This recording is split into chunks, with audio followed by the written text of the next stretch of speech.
Le groupe scolaire Robespierre, le plus grand de la ville, est en pleine migration informatique.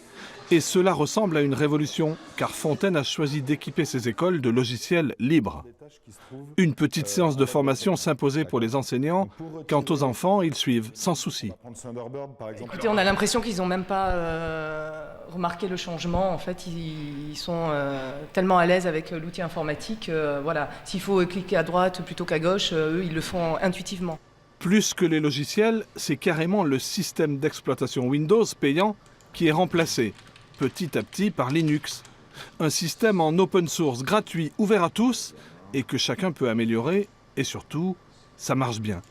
Les qualités premières, c'est effectivement que c'est très stable, que ça fonctionne très bien, qu'on n'est pas dérangé par des mises à jour intempestives, qu'il n'y a pas de virus sur les postes.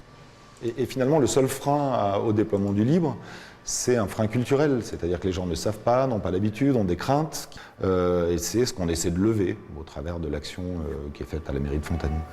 À la mairie, justement, on donne l'exemple. Tous les élus ont été volontaires pour travailler sous Linux. Des logiciels gratuits, donc des économies pour la ville, 200 000 € par an tout de même, mais ce n'est pas le plus important.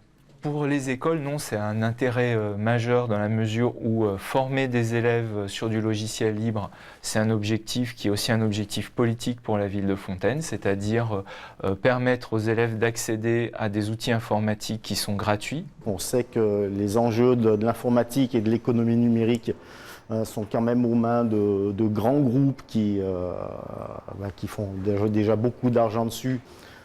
Du coup, cette valeur du logiciel libre, valeur du partage du savoir, de la collaboration, correspondait bien aux valeurs défendues par la ville. Et la sécurité informatique dans tout cela? Aucun problème, au contraire. D'ailleurs, le plus gros utilisateur de logiciels libres en France n'est autre que la Gendarmerie nationale.